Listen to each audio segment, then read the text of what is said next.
why would the Senate President rush this bill, local bill? Pahabulin nila dito sa before the filing para mag-plebiscite.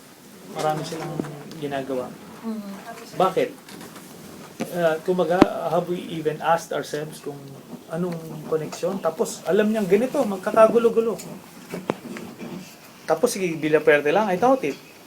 And then came the report. It was GMA all along. So, in really, in GMA, may connection pala. Di ba yung ano nga pagka mag-aakusa ka, na yung inaakusahan noon si Senator Villar na malink lang kay GMA, ano na, kahit walang katotohanan. Tapos, ngayon ito, we know for a fact na magkakontsaba pala yung dalawa. Hanggang ngayon magkasama. So, in the future, hanggang saan yung samahan na yan? Did Senator Villar, who is your party mate, know of what you're going to say?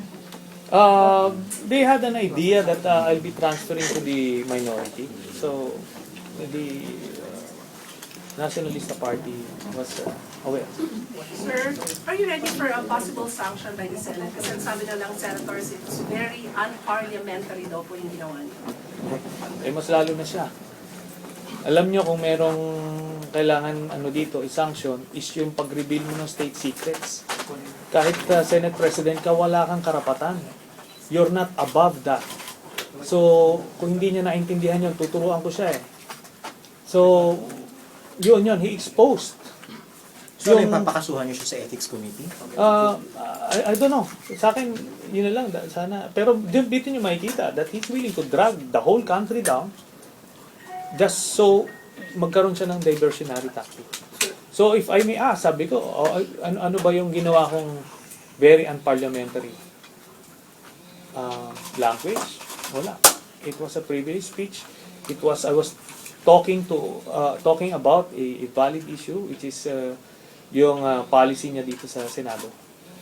Sir, nag-consult kayo among the NT members na about before you came up with your privilege speech? I just informed them. Yung council pag itatakal, bababa ako doon. Andiyan dyan. Ha? Si? Pag-usapan ng Senate. Tatapusin lang namin to. No? Tapos, Sir, possible kaya na pagpasok ulit ng session sa susunod? Since last day ngayon ay may bago ng Senate leadership. Sana. Kasi iba ito. Nakita niyo naman how he conducted himself. Huwag kang pikon. Di ba? Pag kami ginagawa kang ganyan, pag kami expect these people na tinatapakan mo na someday will stand up and say something about it. Ganun po yun. Ito, yung council, ano gagawin ko rito?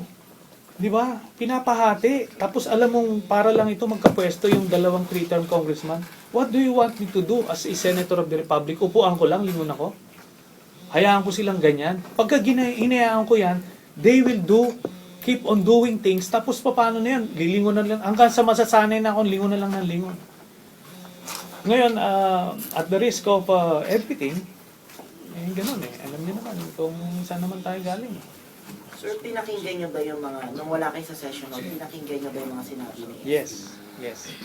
Alam niyo, hindi nga niya intindihan. Sabi ko, ano ba yung detrimental dun sa sinabi niya doon? Binasa niya doon. Yung interpretation lang niya ang mali. Mali interpretation. Nakita niyo, binabasa niya, tapos magsa-side comment niya, editorialize Hindi ganon. Sa akin, wala tayong nagawa natin na we were able to diffuse the tension.